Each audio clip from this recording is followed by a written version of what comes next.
Et en termes de bilan, eh bien, on a assisté à un nouveau mercato très Première Ligue dépendant. Plus de 800 millions d'euros dépensés par les clubs de Première Ligue, dont 330 rien que pour Chelsea, avec évidemment Enzo Fernandez pour 121 millions d'euros. C'est globalement la Chelsea, c'est plus que à la fois la Serie A, 32 millions d'euros, la Liga, 32 millions d'euros également, la Bundesliga, 68 millions d'euros, et même la Ligue 1, 128 millions d'euros.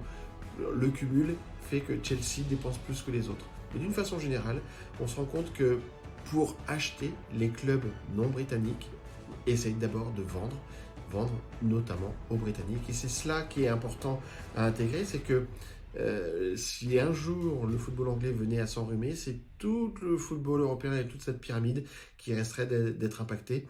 Et ça, c'est vraiment un point qu'il faut surveiller.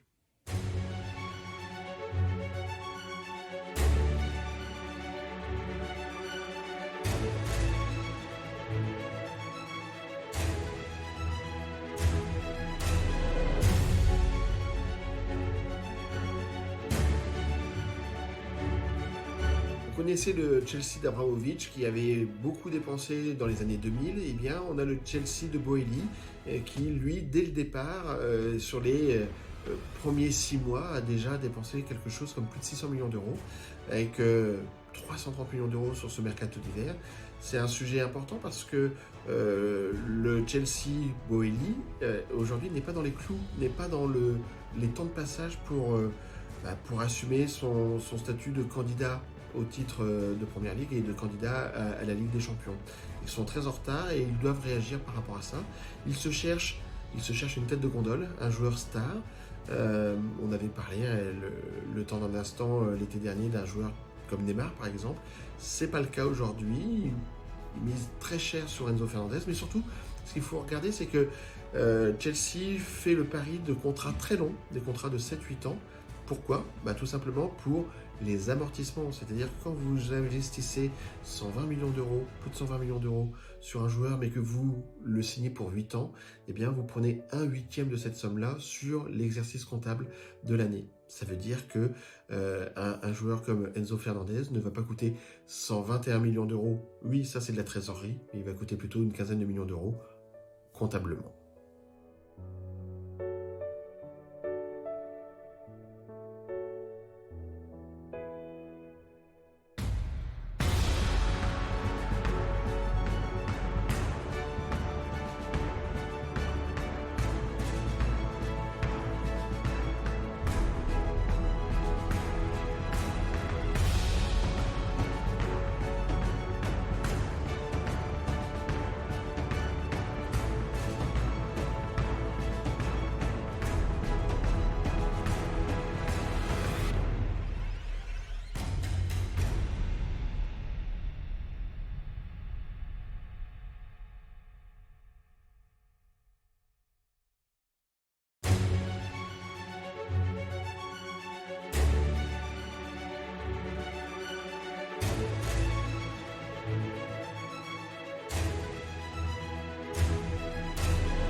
Alors, la Première Ligue, avec une instance type DNCG, ouvre une enquête et cherche à traiter le sujet de Manchester City.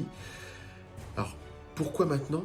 Tout simplement parce que Manchester City est très puissant financièrement, c'est une chose, a de grandes ambitions, c'est une chose, mais surtout vient d'arriver en Première Ligue un autre club racheté par un pays du Golfe, par l'Arabie Saoudite, qui est Newcastle.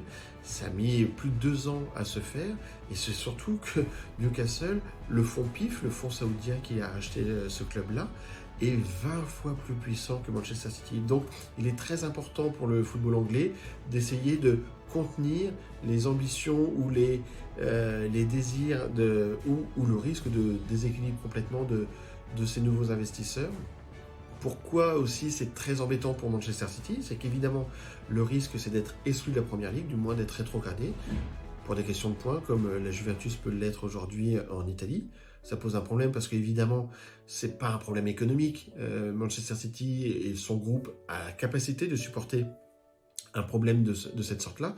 En revanche, c'est un problème sportif, parce que garder ces joueurs, s'ils étaient relégués, ça veut dire 2 ou 3 ans sans Coupe d'Europe, ça c'est un vrai problème. Et puis l'autre problème, c'est que Manchester City a jusqu'ici, avec l'UEFA, avec le fair play financier, a eu une volonté de conflit. Ils n'ont pas accepté de collaborer. Ils ont la même attitude au niveau de la Première Ligue, sauf que là, eh bien, il y a eu le Brexit, et que s'il y a un litige, ils pourront toujours porter ce litige au niveau du TAS, au niveau de la Suisse, mais au-delà de cette justice sportive, ils ne pourront pas aller à Bruxelles pour challenger une décision purement britannique. Et là-dessus, il y a un vrai risque pour Manchester City.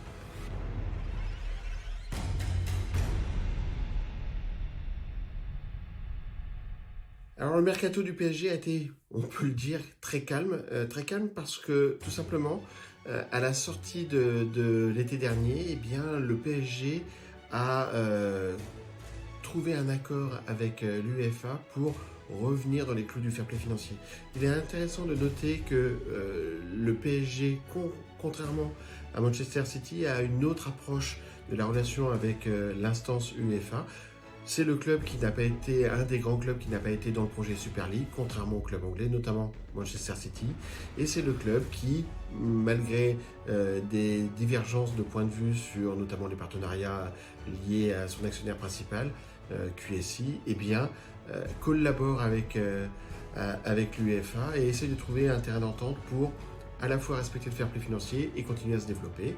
C'est pour ça que le PSG a été, et Christophe Galtier le disait, il n'y aura pas d'arrivée s'il n'y a pas de départ.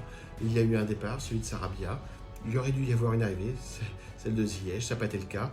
Mais le PSG va travailler donc dans ce nouvel équilibre qui est contraignant, bien évidemment, mais qui est supposé capitaliser sur un effectif qui est déjà talentueux.